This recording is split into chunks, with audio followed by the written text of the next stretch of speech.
All right, how's everybody doing? This is the Comic Samurai. I want to welcome you to my next video, and tonight we're going to be continuing my series on hidden gems. These are comic books that I don't think get nearly enough attention, so I thought I'd shine a light on them and spread a little love. Let's go ahead and jump right in. First up, we got this JLA Earth 2, written by Grant Morrison with art by Frank Quitely. And oh man, are those two a good pair. And this is a hardcover comic book, and it cost $25 off the shelf back in the day. And if you can find this one, it has got so many good in-jokes, and what a great story. Those evil versions of the JLA and the Crime Syndicate of America, they really are some dirty players, and there is so many good moments when they have to go up against each other. And there's so many weird things on that parallel Earth that they're from. And so Lex Luthor is the good guy, and he gets the JLA to come help him fight the Crime Syndicate. And when they show up, oh, it's a good fight. And that evil Batman who's called Owlman, oh, he is dirty and evil. And this comic has some kind of adult themes in it. There's a relationship between Jimmy Olsen and Lois Lane, who's now Ultrawoman on this in the parallel universe, and it is twisted, and there's humor, and that art. Every panel that Frank Quitely drew on this one is just worth looking at. And if you can find this one, oh, it's such a great comic book. Every page is fun. All right, we got some great comic books to look at tonight. Let's go ahead and move it on. Next up, we got Dazzler number 38. And I wasn't a huge fan of this whole series, but this issue features the X-Men.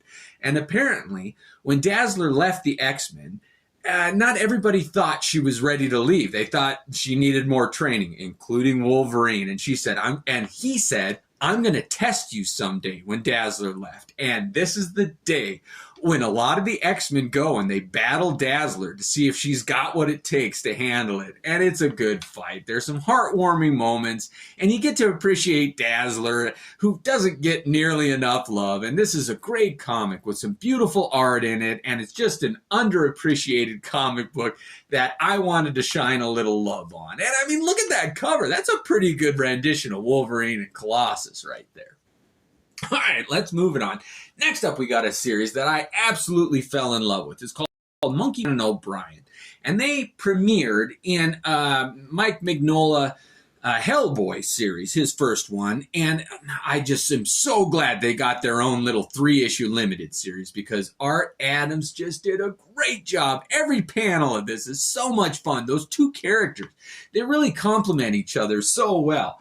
And this was a 3-issue limited series, and it just gives Art Adams a chance to flex his muscles. He loves drawing big monsters and toad-like creatures, and this Monkey Man and O'Brien gives him every opportunity to just use his pen in the way that he was built to do it, and he really did nail it. Now, they've done spin-offs, and they did other matchups where they've met Gen 13 and other teams and things like that. But this first series was just so much fun, introducing them, having some humor, and I can't say enough good things about this first 3-issue limited series of Monkey Man and O'Brien. All right, let's keep moving on. Next up, we got Miracle Man number 21. And if you haven't read Miracle Man comic books, you need to. Alan Moore's introduction were perfect.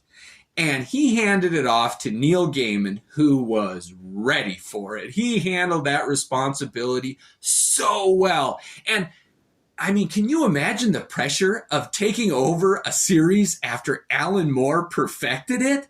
And yet, he did. Oh, this character, Evelyn Cream, who has sapphire teeth, is such an interesting character in this series. And this cover of him with those blue glowing teeth, I think it's Buckingham who does these covers, and I'm not a huge fan. But this one, it's so dreamlike. I just really dig it. And the story inside, it really kind of parallels the Matrix story. If you haven't read this one or any of the Miracle Man, get anyone you can find and you'll enjoy them. I guarantee it. This is really a good, underrated comic in the series of Miracle Man. All right, next up, we got kind of a fun run, and it's a detective comic series. There's 4 issues in it, and this should be issue number 575 where it starts, and it's year 2. Now, Frank Miller wrote the first year 1, and this one was kind of taken over by Alan Davis, but after this first issue, he dropped out. There were some creative differences with the editors at DC, and he dropped out of it. Guess who filled his shoes? I couldn't think of anybody who could do justice to Alan Davis, but McFarlane, a young Todd McFarlane, did a great job. And you know, some people praise some of his Batman work, but nobody ever talks about these detective comics that he did that goes back and shows some of his origin and how he deals with guns and violence. And this woman who kind of raised him and gave him his morals. And this story is just underappreciated. Deals with Joe Chill, dealing with him, killing his father, dealing with the death of his parents here. Oh, I just can't say enough good things. And it's all complemented with that fantastic early art by Todd McFarlane, who is flexing his muscles here. And not even to mention the Reaper, the villain of the story, who's almost secondary because Batman's dealing with so many issues with violence and guns and his parents that this year 2, I recommend it over year 1. The art is better, the writing's better, the story's better, and if you want to continue this story, Alan Davis kind of summed things up with his version of a story in a one-shot called Full Circle. And how appropriate of a title is that? All right, next up is Moon Knight number 19. And I always like, volume 2, I always like to feature a comic that just has a great cover, and this is it. This is Liefeld flexing his early muscles with the Punisher, Moon Knight, and Spider-Man, and I love how they tease on it that this comic book does not contain Wolverine, but just having his name on the cover, I love it. It screams 90s shtick, and it just doesn't get any better than this. It's every knockoff trick that Liefeld could use, he did in this. There's shortcuts, there's no feet, and it's just every trope that Liefeld has is established in this cover here. The interior story, so-so. I mean, the characters do interact, and it's a fun little romp, but this cover, I just love displaying this one. Liefeld at his most Liefeld. It's fun. All right, next up is an underrated comic book. It's JLA number 65, and it kind of features the reintroduction of Plastic Man into the DC mythos. And he's got to deal with some issues, and he asks Batman for help. And it turns out that Plastic Man has a son that he doesn't really take responsibility for. And he asks Batman to help him do some difficult things that he needs to do. And he didn't know that Batman has issues with his parents, but Batman's able to kind of be a father figure to Plastic Man and take him under his wing. And there is some humor in this comic book. You know, you think it's going to be serious about Plastic Man being a deadbeat dad, but he's trying. And at one time, there's a quote where Plastic Man says, "The paralyzing irony of a rubber man accidentally getting someone pregnant is not lost on me." Like, he realizes that he's a plastic man, a rubber man, and yet he has an illegitimate child. And then he goes on and he's scared to do something with his son. And he's standing in front of a huge billboard that says rubber chicken. And he looks at it and he's like, yep. I mean, you can't write better than that. It really is a good, heartwarming, humorous story.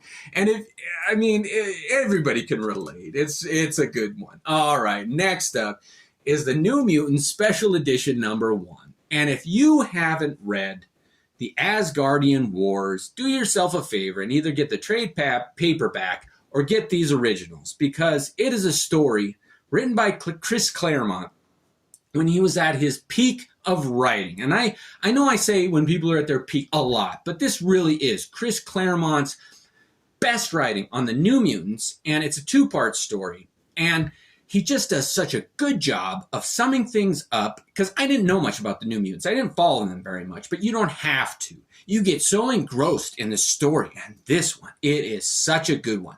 It really formed so many things in the XMen mythos that if you haven't read this one, you need to. It's irreplaceable. There is nothing like it. The art in it is just... That Art Adams, man, I can't say enough good things about him. And the way he draws some of these things, it's like, that is how they're supposed to be drawn. And this New Mutant Special number 1 is just get it. That's all I can say. Get it. You'll enjoy it. You'll thank me. It's awesome. And it leads right into this X-Men annual number 9. And it finishes the story.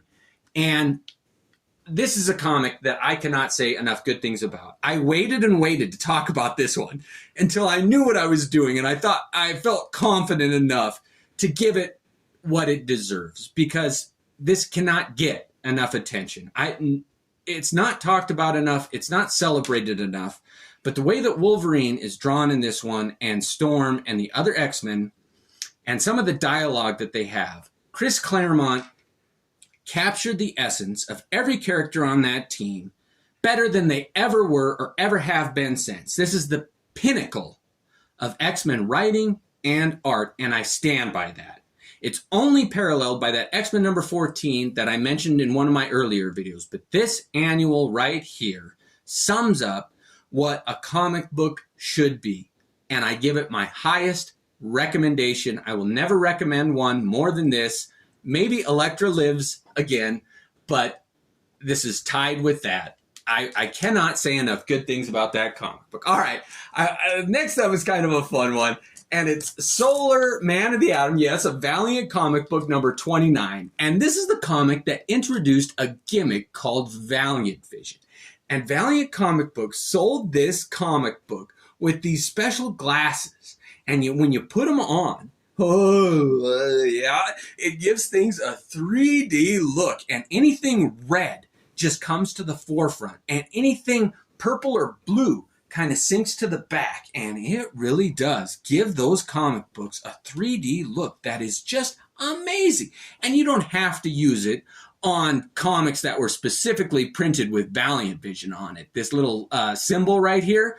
But the ones that did have that manipulated that gimmick, and it is fun. If you don't like 3D comics, if it gives you a headache or whatever, try these Valiant Vision comic books. I mean, I'm sure you can find, I don't know what they used, but it really is amazing, the technology on it. It is fun. These comics aren't the best read, but you can just look at the pictures and see how things come back and fade away and come out at you. And the action is just portrayed so good in these Valiant Vision ones.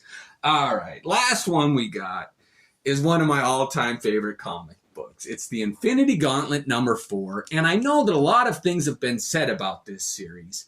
And it's kind of been beat to death with all the movies and everything. And everybody loves that number 1. And you always see it up for sale and in auctions. And people are seeking it and things. But this issue, if I had to recommend one issue of that entire run, it would be this one here. Those heroes fight. It finally comes to a head. All that tension that you've been seeing when he snaps his finger and half the population is gone and the remaining heroes gather their forces and finally meet Thanos, and it is a fight. They give it their all. And when Captain America is the last man standing and he faces Thanos and goes toe-to-toe with him, and you hear Warlock in the background watching the fight, it says, "Now!"